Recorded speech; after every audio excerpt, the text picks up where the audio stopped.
Om Shanti. 14th of January 2019.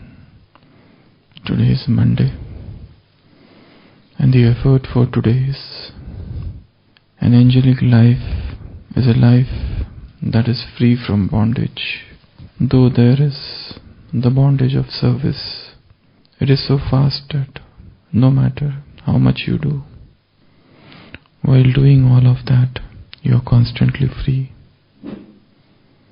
You are loving to the extent that you are detached. Let there always be the experience of this stage of freedom, because you are not dependent on your body or your karma.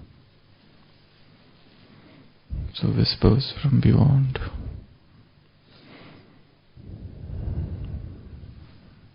An angelic life is the life that is free from bondage. Though there is the bondage of service, it is so fast that no matter how much you do, whilst doing all of that, you are constantly free. And let always there be the experience of freedom. So Baba is telling the definition of angel. An angel is somebody who is free from bondage.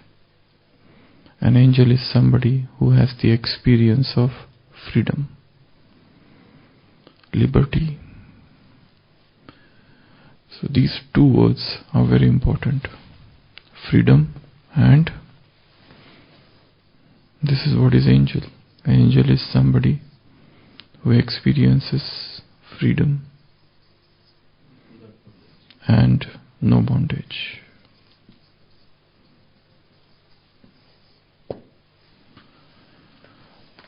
This is what an angel is. No bondage is acceptable to an angel. An angel never tends to get bound to any person, any place, or anything. Anything that creates bondage, anything, is not acceptable. And the greatest bondage that is seen in religious people is good deeds. All religious people, all spiritualists, all those who follow the path of religion or spirituality, often they get bound in good deeds, in good acts.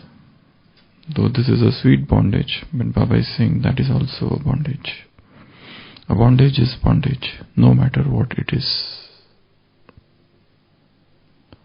And somehow,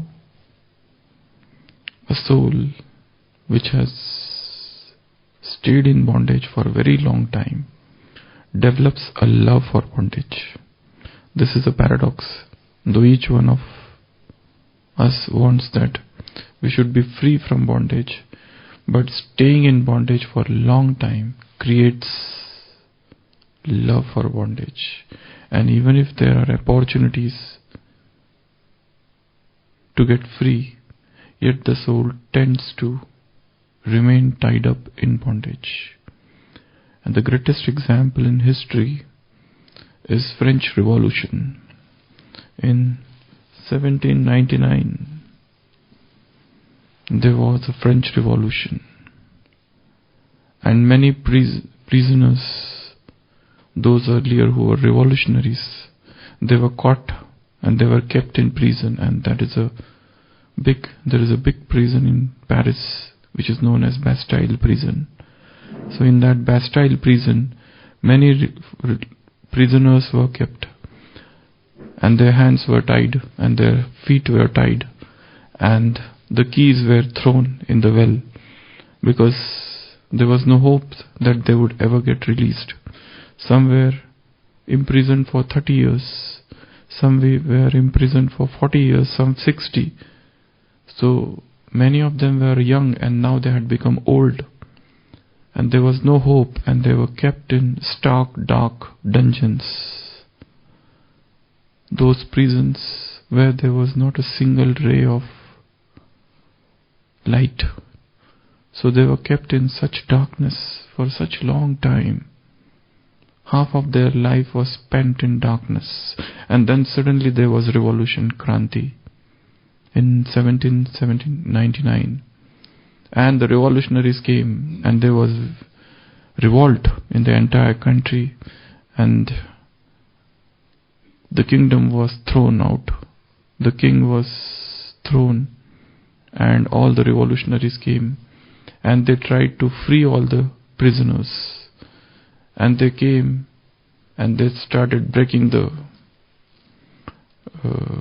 their chains, and they made all the prisoners free.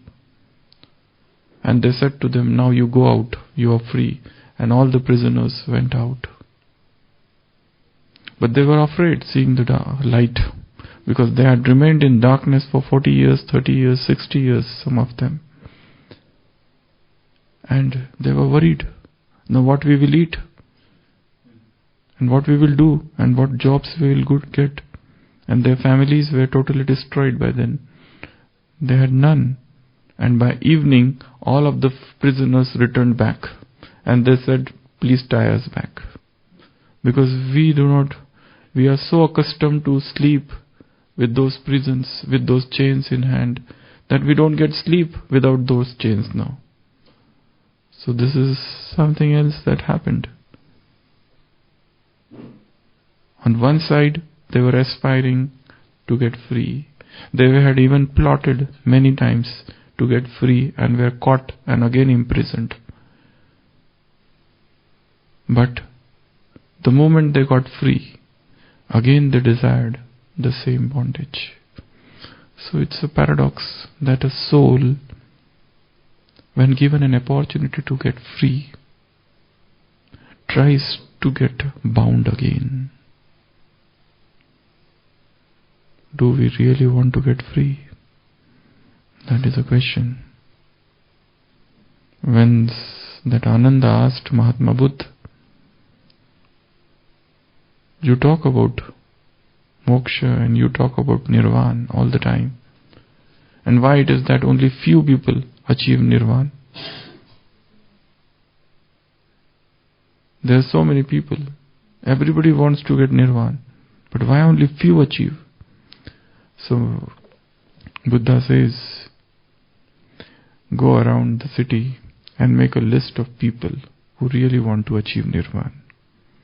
And that Ananda goes out and he goes to every family, every home and asks, how many of you wants to achieve nirvana? Now. Immediately now. And everybody says, we want to achieve, but now we have so many other responsibilities. I have to look after my wife. I have to look after my children. My children are small, and some say we have to educate them, and some say they are educated but we want to marry them off, and some say they are married, but then what about the grandchildren? We want to see their faces. And then there are grandchildren at some places, but then we want to see their marriages also. So we want to achieve nirvana, but not now. Definitely we want to achieve nirvana. Nirvana is such a good thing. We want to achieve the final freedom from all these worldly bondages, and we are very much unhappy in these bondages, and we want to give up this life. But after some time, after we achieve little more, we have a lot of money, and this house is not good, this is on rent, we want our own house. So nirvana is definitely needed, we agree with you, but come later on. But remember, we want it, but not now. So you come later. So every soul is somewhere bound, and the desire to get free is there, but that desire is not intense.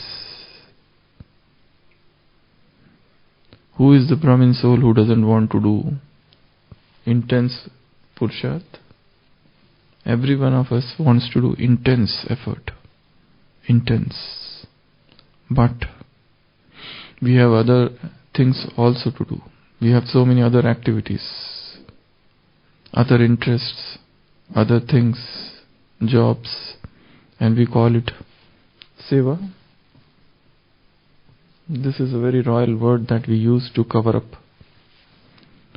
many things, that we are busy in Seva, so we can't do this Tivra Purusharth or this intense effort. So, desire for freedom, desire to get free, it's there, but it is very lukewarm. It's there, but it is very dormant. It is not active. There are two types of volcano. One is frozen volcano and one is active volcano. One is passive, another is active volcano.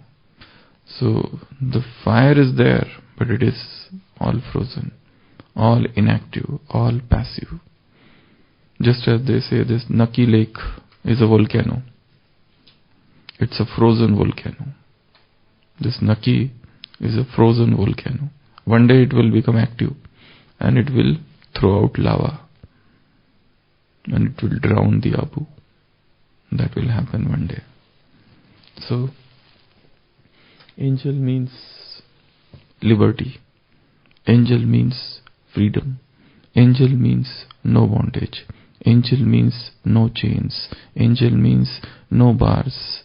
Angel means nothing that hinders from flying out. So, how to become bondage free? And as I said, there are just in Bhakti Marg, in the path of Bhakti, they give example of a man. He was walking through the jungle and he was caught by three robbers. The first robber tied him to a tree. The second robber whipped him and took away all what he had, all the wealth. And the third robber was little compassionate. And he said, I will free you and now you go. That is your village. And he shows the path to the village. Go from here as early as possible. So these are the three robbers. The first robber is Tamogun. It ties you. The second robber is Rajas. It hits you, it whips you, and it snatches away everything that you have. That is known as Rajasic Gun, or that is also a robber. And the third robber is your good acts, Sattva Gun or Sattva. That frees you, but even that has not the power to take you beyond. Because even that robber fears police. Even that robber says, you go that way, but I cannot come there. Because police might catch me. So you go this way, but I cannot come. So all three are robber. So whether even this good karmas, what we call seva, even that can sometimes become a bondage. An angel is someone who doesn't accept any bondage. No bondage is acceptable. So the goal of this Brahmin life is to become an angel who doesn't get bound in any bondage. And what is needed to remain free? What is the way to remain free? Yes. How to remain free?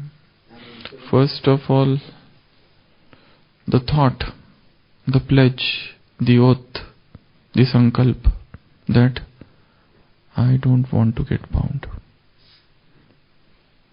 I have to remain free. This very thought keeps one free. The first thing which is needed is thought, a pledge. For example, if today is 14th of January, a pledge that this day I would remain free.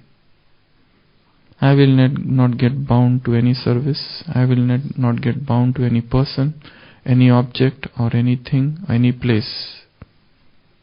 or any past memory. Even memory is bound. Some old memories.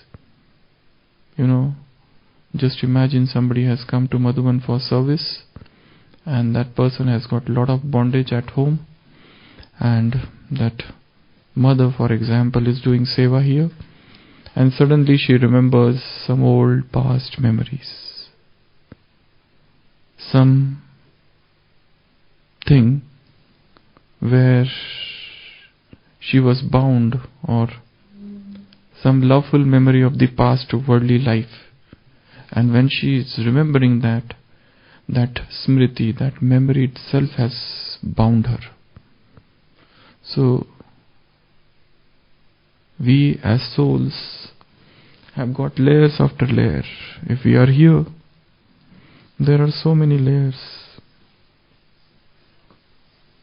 And not only of one birth, of multiple births. So when the soul is here, it tends to go sometimes here, sometimes here, sometimes here, sometimes here. It keeps on flitting from one place to another place. And these are the layers of memories, different memories. And the deepest memories we have is of golden age. They are somewhere here. But far, far, far away. And in between there are so many other layers. This is all copper age, and this is all iron age memories. And our memories that we were deities once upon a time are far away. And in between there are other memories. And probably this is this birth. If this much is this birth, this is this Brahmin life. And even before that Brahmin life, our worldly life. And then there are previous births. So, the soul keeps on going to those memories, and those memories sometimes create bondage. So the path to remain free, first thing is a thought that I have to remain free. That is first thing. Second, anything, that's what I'm saying. Past traumatic memories, past abuses, past emotional trauma, past insults. The moment they come, you are bound. Why? Because there is a deep love for those insults. There is a deep love for sorrow. Soul has got habit to love sorrow.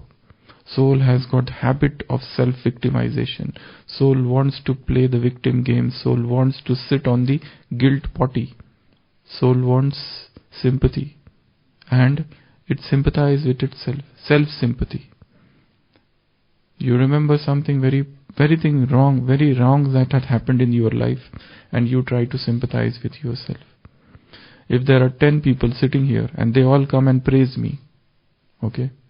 And the 10th, 11th person comes and he starts abusing. I don't remember what these 10 people said. I remember only that 11th person has said. Why? Because I want to absorb sorrow.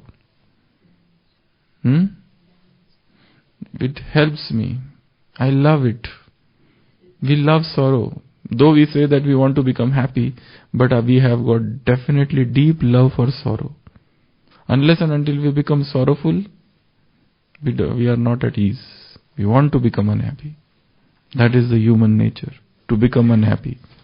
Though they say that we want to remain happy, but they behave in a manner that they become sorrowful. And the causes of all our sorrow are we ourselves. So definitely, all the past traumatic memories, they are also creating bondages. We get bound to them. So one has to realize, if one wants to get free, I must give up my attachment to past traumatic memories. And one more thing. Whatever that has happened till now, that is past, I cannot change it. No matter what it is. Can I change it? Even God comes now and I tell Baba, this past is very bad. Please change it. Can he change? Nobody can change. One has to accept the past. Whatever that has happened in the past, I accept it as true and I cannot change it. Don't think that, but it will happen. That will happen, but it is after 5,000 years, so don't worry. So first thing which is needed is freedom, thought. Second thing, understand bondages. Try to understand those bondages. Try to understand that this is also a bondage. Accept that, because it will hurt the ego. Ego says, I am free. But you are also bound. Accept that yes, we are in bondage. Then only the path, the process of freedom will start.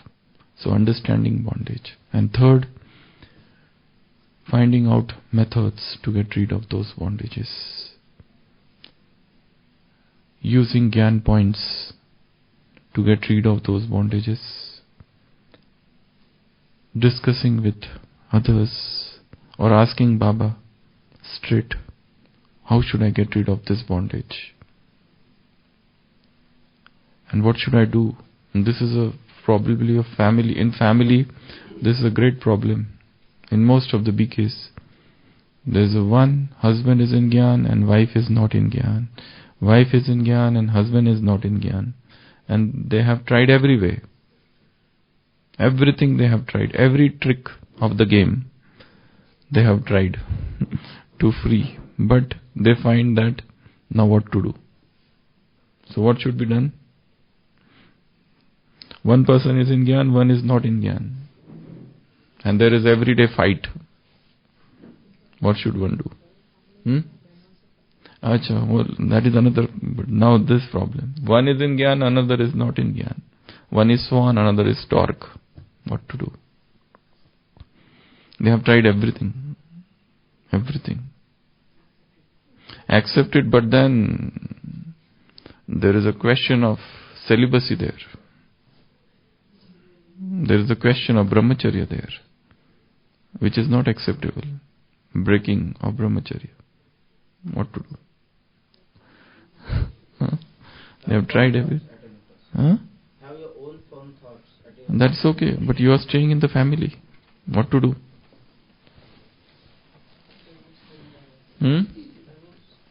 When all the doors have closed, the only one path remains. Separation. When all doors have closed, only one thing remains. One has to separate. Because this is a life of purity. This is a life of celibacy. This is a life of brahmacharya. And anything that comes in the path of brahmacharya is a bondage, is a hindrance. So, angel is somebody who is free. An angel is somebody who is without bondage. An angel is somebody who doesn't accept bondage. An angel is somebody who tries to get free as early as possible. An angel is somebody who has accepted the past bondages and is trying to get rid of it and is not ready to create new bondages.